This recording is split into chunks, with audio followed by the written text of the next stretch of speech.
Hello à tous les gens, j'espère que vous allez bien. On se retrouve aujourd'hui pour une nouvelle vidéo tuto. Je vous ai demandé sur Instagram si ça vous intéressait que je réutilise les derniers produits que j'ai utilisés ces derniers temps. J'ai testé quand même pas mal de choses et donc voilà, refaire une petite mise au point. La lumière est pourrie parce que il fait gris et j'ai mis la ring light. Je sais pas si c'est une bonne idée, si ça fait un peu une couleur bizarre. J'ai l'impression que ma peau, on croirait que je suis entre le vert et le violet. Donc la base que j'ai choisie dans les dernières que j'ai testées, c'est la base matifiante et lissante de chez Prescription Lab, qui à première vue me plaisait bien. J'ai pas vu de réel résultat, on va dire, sur le côté matifiant, lissant. Enfin, matifiant, c'est pas que j'en ai énormément besoin non plus, mais le côté lissant, en tout cas, elle est agréable. J'aime bien comment elle s'applique, comment elle est fraîche au début. Donc, c'est plutôt quelque chose de positif. C'est une belle découverte pour moi. Donc, celle-ci, je la garde avec moi. En fond de teint, une des dernières découvertes, c'est le W7, le HD Foundation, le Height Definition. Donc malgré que je m'étais un peu plantée au niveau de la couleur, pareil, les dernières fois que je l'ai retesté, j'ai trouvé qu'il était vraiment bien. Donc celui-là, j'en suis très contente de la découverte. Bon, je me suis juste un peu plantée au niveau de la couleur, mais c'est pas une catastrophe. Par contre, les deux ensemble, là, j'ai pas fait. Donc, on verra bien ce que ça donne. En fait, ce fond de teint, quand on l'applique, il fait très léger, en fait. Ouais, comme j'avais dit dans la vidéo. À chaque fois, je vous mets les vidéos. Soit je les accroche, soit je les mets en barre d'infos. Où j'en parle, où je fais la première impression. Et c'est vrai que quand on l'applique, ça me fait toujours la même sensation. On croirait de l'eau, en fait. Et à l'éponge, j'aime bien l'appliquer. Parce que moi, je suis plutôt addict du pinceau. Mais là, celui-là, je l'aime bien l'appliquer à l'éponge. Il est très fin. Par contre, ouais, je l'étale grave dans le cou parce que pas trop le choix là. Vu la couleur. Ouais, je suis obligée quand même de l'étaler pas mal pour pas avoir une trop grosse différence. Parce que la teinte, c'est pas ça, quoi. Mais voilà, j'aime bien l'effet. Il a un effet naturel, mais en même temps, il couvre ce qu'il faut. Il est modulable. Donc, pareil, belle découverte. C'est une. Je suis contente de ce qu'il donne, en fait. Petite chose que j'ai oublié, c'est d'hydrater mes lèvres. Ça, je vous en parle aussi dans la vidéo maquillage Prescription Lab. Je le kiffe, je l'adore. Ça fait du bien. Anti-cerne. Le dernier anti-cerne testé, c'est donc celui de chez Tarte, le Creaseless. Première fois, je trouve que waouh, ça appliquait bien. Alors après, la texture, elle est vraiment bizarre. Plus je le teste, plus je le mets, plus je me dis non mais franchement, c'est quoi cette texture? C'est très épais. C'est vraiment épais. Mais alors, je l'ai testé de différentes façons. J'ai eu du mal au début, je l'ai appliqué, je pouvais l'appliquer que au doigt, sinon j'avais du mal. Mais en fait, c'est parce que j'en mets trop. Et là, maintenant, j'en mets vraiment, même des fois moins que ça. Et j'en mets vraiment que à cet endroit. C'est vraiment là où j'ai un problème, on va dire. Où est mon éponge? Et du coup, voilà, j'en mets vraiment très peu. Et oui, cet anti-cerne, je comprends que pas beaucoup de gens l'aiment, mais parce qu'il est tellement épais. Épais dans la texture, mais après quand vous l'appliquez, vous voyez, le truc il se fond tout seul. Hein. Mais bon, ça peut être particulier et j'en mets vraiment de moins en moins et je l'étale. Et au pire, je rajoute une petite couche. Mais la meilleure façon, c'est au doigt parce que ça donne, c'est vraiment la façon que ça donne le plus de couvrance en fait. Après au niveau rendu, ni plus ni moins comme les autres, ils rentrent pas dans les... Enfin, il manquerait pas plus de plis que ça. Voilà, c'est plutôt l'anti-cerne vraiment couvrant que je me servirais peut-être pas tous les jours. En ce moment oui, parce que j'ai plus que celui-là, mais c'est plus quand vous faites des maquillages super balèzes, à la rigueur vous avez vraiment, comme là en ce moment des cernes, non mais en plus avec la Rinley ça ressort, mais vous voyez quand même ça couvre, il couvre super bien quand même, mais n'en mettez pas trop quoi, voilà. Franchement je l'aime bien, je suis contente aussi de ma découverte parce que ça reste tarte et c'est quand même un anti-cerne qui coûte cher, donc bon, je suis contente. Limite, vous n'aurez même pas besoin de le poudrer. Moi, je poudre toujours, mais il sèche assez vite et il se tient bien. Donc, voilà. Mais comme j'ai découvert une petite poudre pour le contour des yeux de chez W7, elle est ultra fine. Franchement, je la valide totalement. Il n'en faut pas beaucoup. Donc là, je la mets un petit peu à l'éponge comme ça, parce qu'en final, il en faut vraiment très peu. Il n'y a besoin de rien dessus. En fait, c'est vraiment histoire de se dire, j'ai poudré et ça va tenir quoi.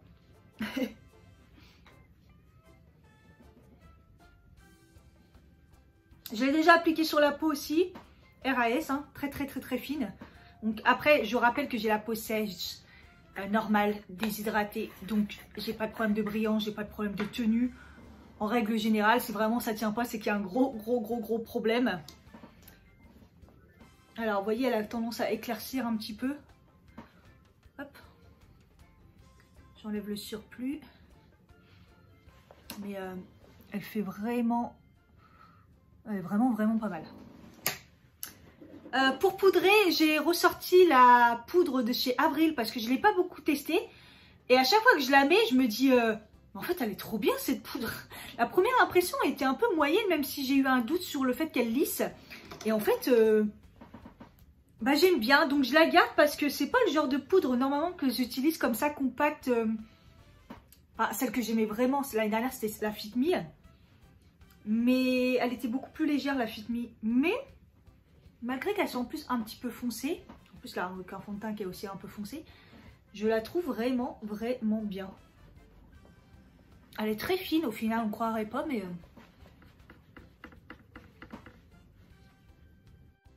Donc elle a un côté quand même pas mal matifiant. Et ouais, je trouve qu'elle rend la peau jolie. Voilà. Donc je la garde. Pour l'instant, je la garde. C'est dans les produits Avril, si vous avez vu ma vidéo.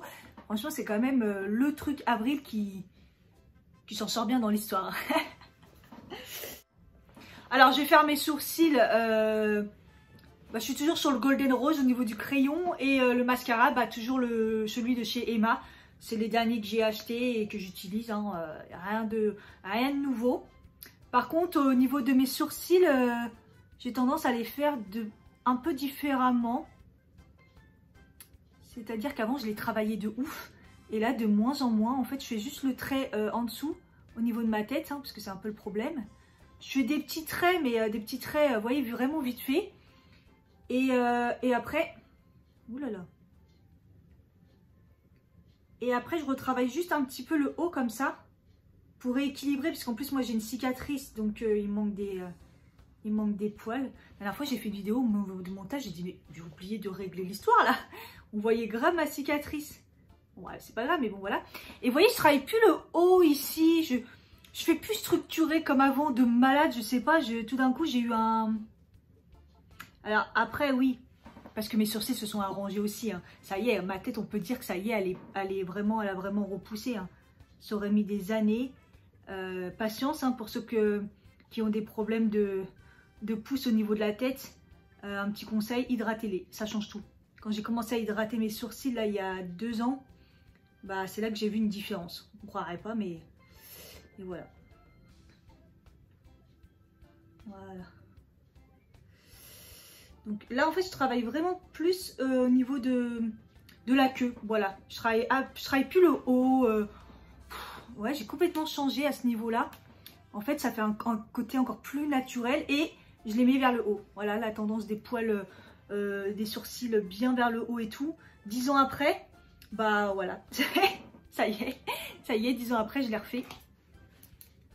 Donc ce crayon, bah, j'en suis toujours contente, hein, ça reste un crayon pas cher, efficace, voilà.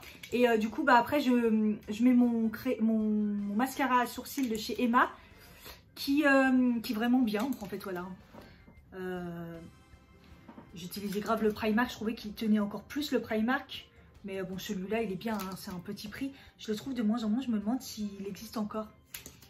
En tout cas, si vous le trouvez, prenez-le parce qu'il est dans les 5 € chez Emma et il est vraiment bien. Alors après, j'en mets plus que le Primark. Hein. Vous voyez, le Primark, une fois et c'était bon. Là, j'en mets un peu plus, mais après, il tient bien et il est correct. Hein. Voilà, donc je l'ai fait un petit peu plus, vous voyez, un petit peu plus freestyle. C'est un délire, je sais pas, en ce moment, je suis comme ça. Donc quand on n'est pas maquillé, au début, ça fait chelou, mais bon. Pendant que j'y suis, donc je vais mettre la base. Donc la base, pareil, Kiko, vous l'avez vu dans des vidéos, donc c'est la neutrale. Chercher une base, j'ai pris celle-là. Et puis bah, je l'aime bien. Et puis elle fait bien tenir, en tout cas. Elle est un petit peu teintée, vous voyez, mais léger. Moi, pour ma teinte, ça fait un petit peu la même couleur. Elle s'applique super facilement. Elle a une bonne application. J'en suis contente pour le prix. On va pas se plaindre. Dites-moi si vous connaissez des bonnes bases à paupières petit prix. Je sais qu'il y a une des chez Essence qui est pas mal. Que j'avais déjà entendu parler. Et faut faire attention, je crois qu'il y en a une qui est nulle et une qui est bien. Mais voilà. Moi, en fait, les bases, c'est un peu comme certains produits, j'aime pas mettre cher en fait. Et quand j'avais acheté le pen pot de chez MAC, vous voyez, c'est un peu un truc que je rêvais depuis des années parce que toutes les youtubeuses en parlaient et au final, c'est bien. C'est super bien, par contre pour les cut crease, trucs comme ça, mais après ça pète pas 3 pattes à un canard, je trouve pas que ça fasse ressortir de malade. Bon déjà c'est pas une base à la base, donc ça fait pas tenir le fard à paupières, mais ça uniforme et tout, et normalement ça fait ressortir et je trouve pas que c'est un truc de fou. Voilà, une base comme ça suffit largement, bon bref, après c'est mon avis, mais vous voyez ça coûte un bras, c'est parce que j'avais une carte cadeau de chez Prescription Lab qui nous avait donné chez MAC, sinon j'aurais pas acheté le pen pot, mais je le voulais depuis des années. N'hésitez pas à me dire en commentaire, vous, c'est quoi vos pépites en ce moment que vous avez découvert. Donc là, moi, je vais un petit peu quand même poudrer. Je vais la poudrer, même si ça m'est arrivé de ne pas la poudrer et elle se tient bien. Ah, j'ai un cil. Dégage le cil. Dégage le cil. Oh. En bronzer, la dernière découverte, donc c'est celui de chez W7. Le Hollywood Bronze and Glow avec l'highlighter dedans. En plus, quand j'ai vu la vidéo après, je me suis dit, j'avais dit qu'il était mat. Mais en fait, vous voyez des paillettes. Et après, je me suis dit, mais en fait, il est lumineux. Mais non, en fait, quand on l'applique, il est mat. Il faut juste faire attention parce qu'il est quand même pas mal pigmenté. Enfin, faut pas en mettre beaucoup. Vous voyez, là, moi, je l'ai vraiment effleuré. Pour pas en avoir beaucoup, parce que la première fois je me suis fait un petit peu avoir en mettant plusieurs couches, mais en mettant bien mon pinceau. Là non, je l'effleure tellement il est pigmenté. Je préfère y aller tout doucement et en remettre éventuellement, mais c'est franchement c'est un petit prix et ça s'étale trop bien. Et en fait vous voyez il est mat je pense, mais en même temps un peu lumineux. Enfin, au début, j'ai dit qu'il était mat, mais j'ai un doute. Il est entre les deux. Je sais pas, un peu bizarre. En tout cas, il s'applique bien. Et en fait, vous savez, il me fait penser à quoi? Parce que du coup, vu la palette, je vous ai dit, c'est un Charlotte Tilbury. Hein, ils ont un peu copié. Mais comme je connais pas la Charlotte Tilbury, je peux pas vous dire. Mais moi, comme ça, à première vue, il me fait penser un peu au Laguna de chez NARS. Parce que je l'ai et voilà. Donc, ça me fait un petit peu penser au Laguna. Un petit peu plus, en moins mat. Voilà. Il y avait un Laguna lumineux qui était sorti, je crois. Mais voilà, il me fait penser un peu à ça. Et franchement, je l'aime bien, il est vraiment beau. Le Golden Rose, voilà, la couleur, elle est magnifique. J'en ai pas racheté entre temps, j'en ai plein des blushs. J'aime bien parce que si vous en mettez pas beaucoup, il est subtil, il s'étale super bien. Et puis si vous remettez des couches ou si vous y allez dès le début à fond dedans, bah, il est très voyant, donc j'aime bien. Je vais mettre le spray et c'est toujours le Golden Rose. Donc il a toujours une odeur un peu particulière. Je l'aime bien. Il me dessèche pas la peau. Au niveau fixation, j'ai pas l'impression que ça change grand chose parce que il s'appelle quand même Fixing Spray.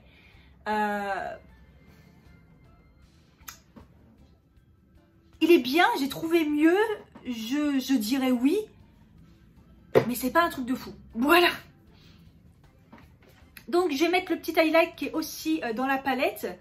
Et je l'ai retesté plusieurs fois et à chaque fois, j'ai un doute. Donc, la première fois, je vous avais dit, ah, il n'est pas assez pigmenté. J'ai mis des couches, des couches, des couches. Parce que moi, j'aime bien quand ça pète. Si je mets de l'highlighter, il faut que ça pète, quoi. Mais la deuxième fois, enfin, quand je l'ai réessayé, après, je me suis dit, non, mais il y a un délire. Ce jour-là, j'avais plein de paillettes et j'ai cru que c'était la palette des yeux. Mais là, quand je l'ai réessayé, je me dis, mais j'ai pas de paillettes ce jour-là sur mes yeux. Et en fait, j'ai l'impression que c'est l'highlighter qui est plein de paillettes. Mais quand je l'applique, il n'y a pas de paillettes. C'est un mystère. Donc là, je le mets avec un pinceau ultra éventail. Donc, ça va être subtil. Hein. Mais bon, en même temps, on est dimanche. Je vais aller chez Carrefour. Il fait un temps de merde, ça ira. Mais je l'aime bien. Je l'aime bien, un peu trop léger pour moi. S'il fait pas de paillettes, je l'aime bien. Franchement, à retester, j'ai un doute. J'ai un doute sur les paillettes. Parce que comme ça, on est d'accord, il n'y a pas de paillettes. Il se fond à la peau, il est très très beau. Je sais pas, j'ai un doute sur celui-ci. Ça va être le seul produit, j'ai sûrement un doute. Voilà. Au niveau des yeux, bah, je vais ressortir la Celebrate de chez Julius Cosmetics. Donc, je vous ai fait un tuto avec. Et j'ai fait un maquillage bleu aussi sur Instagram. Et là, bah, je sais pas. Bah, je vais peut-être tenter les... J'avais hésité avec les violets. Je vais peut-être faire un petit maquillage violet du coup. Mais cette palette, elle est vraiment bien. Elle a que des avis positifs. Hein. Je crois pas d'avoir vu des avis négatifs. Donc je vais utiliser donc le fameux rose violet là en couleur de transition avec un gros pinceau. Donc vraiment, on va dire à la barbare. Hein.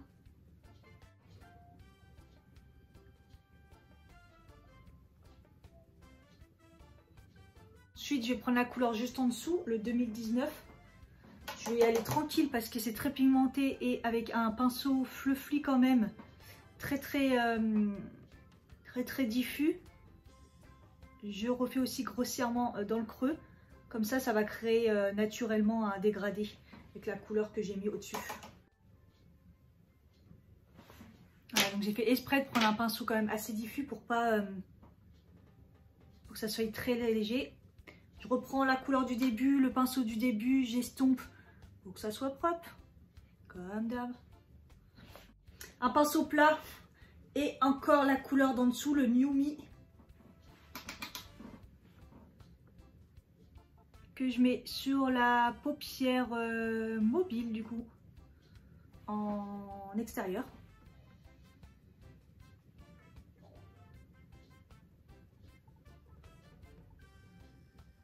Donc là, clairement, dans la palette, ils vous ont mâché le travail. Hein. Ils vous ont fait le dégradé comme ça, en gros, du haut vers le bas.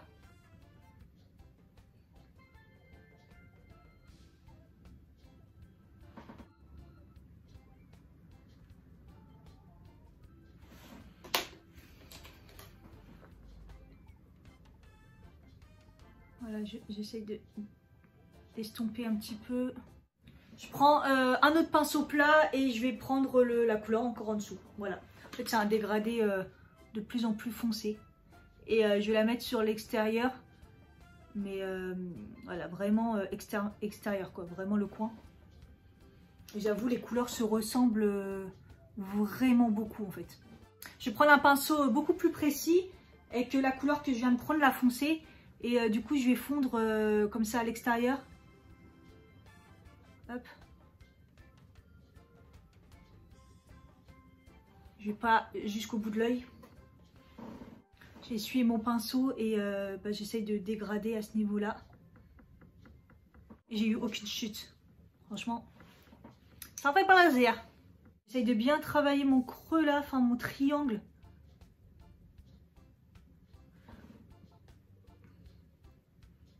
que ça soit beau. Voilà. Donc là les couleurs se ressemblent assez, donc c'est vrai qu'au niveau du dégradé vous pouvez pas trop vous planter. Hein. Et du coup évidemment je vais mettre la couleur ici, qui est la couleur lumineuse je pense. Et je vais la mettre au doigt.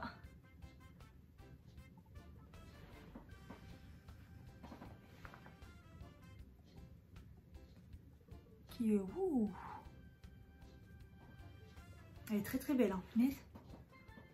Ouais, toutes les couleurs lumineuses, la crémeuse, hein, comme je disais dans la vidéo, c'est beau. Hein.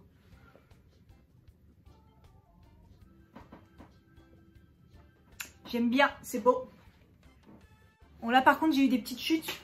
Mais comme c'est du lumineux, des petites chutes sur le dessous. Donc là, sans remettre de matière, avec le pinceau, j'estompe la couleur qu'on a mis en dessous, là, en ras de cils. Voilà, c'est vraiment pour faire le dégradé, j'ai pas remis de couleur. J'essaye de fondre. Et du coup, je vais prendre une petite couleur, la petite couleur champagne qui est juste là. Et je vais le mettre dans le creux pour faire un petit mélange comme ça, puis... que ça soit un petit peu éliminé en fait.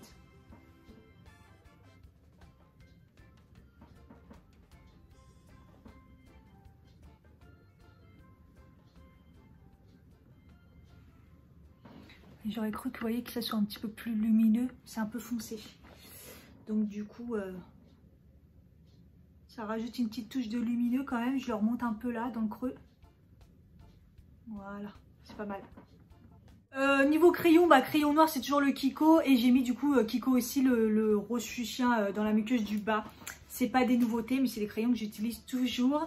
Au niveau des mascaras j'en ai testé tellement et des biens que j'ai hésité. Mais je me suis dit en vidéo celui dont j'ai pas beaucoup parlé c'est le Maxi Mode volume et définition mascara. C'est vous savez le Kiko avec la petite brosse.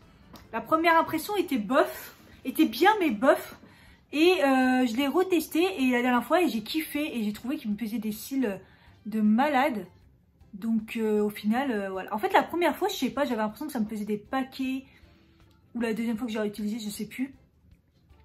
Et après quand je l'ai réutilisé je me suis dit mais non il me fait des cils de malade. La meuf elle avait raison la vendeuse. Parce que celui-là clairement c'était vraiment la vendeuse qui me l'a vendu. Et qui m'a engrainé hein, la vendeuse de Kiko. En me disant que c'était un best-seller de la marque. Ouais, j'avais été un peu déçue. Et au final, il est pas mal. Je me rappelle plus s'il garde ma courbe par contre, donc ça serait bien comme ça de le tester pour voir. Mais je sais que, ouais, la dernière fois je l'avais testé, puis je me suis dit non. Il me fait des cils de malade. Moi j'aime bien le volume et longueur. Et celui-là, il est écrit volume et définition. C'est vrai qu'il définit bien les cils. Je sais pas pourquoi la première fois j'ai vu que ça me faisait plein de paquets. Je l'ai peut-être, je sais pas, peut-être c'était au début. Bon, ce qui est bien c'est que la brosse elle est toute petite donc vous pouvez pas vous foirer, vous en mettre partout si vous faites un beau maquillage au moins. Vous voyez ça va pas couler partout. Voilà donc je pense que je l'aime bien celui-là. Le résultat est plutôt pas mal. J'aime bien. J'ai eu du mal à m'y faire. Mais normalement il est plutôt pas mal. Et le dernier donc en lèvres j'ai pas grand chose. Je n'avais pas de souvenir à part le Golden Rose qui est un nude très nude et que du coup j'aime bien. Parce que, vous voyez, moi, c'est les nudes clairs comme ça. C'est... J'ai l'impression que la couleur, elle a changé. L'odeur, je veux dire. Vous voyez, c'est très nude pour moi. Et j'ai du mal à trouver un nude comme ça qui me va. Ça fait très clair. Mais celui-là, je sais pas, j'aime bien.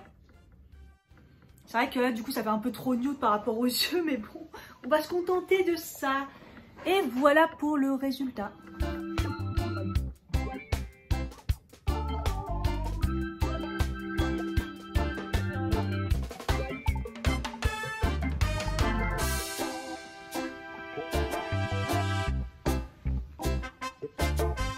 J'espère que ce petit retour sur les derniers produits que j'ai fait en première impression généralement vous plaît. N'hésitez pas à me dire si ça vous plaît que je revienne comme ça sur des produits que j'ai fait en première impression ou des dernières nouveautés. S'il y a des produits que vous voulez que je reparle en vidéo, que j'ai oublié, que j'ai testé ces derniers temps, n'hésitez pas. Voilà, je vous fais des gros bisous et je vous dis à bientôt. Bye bye.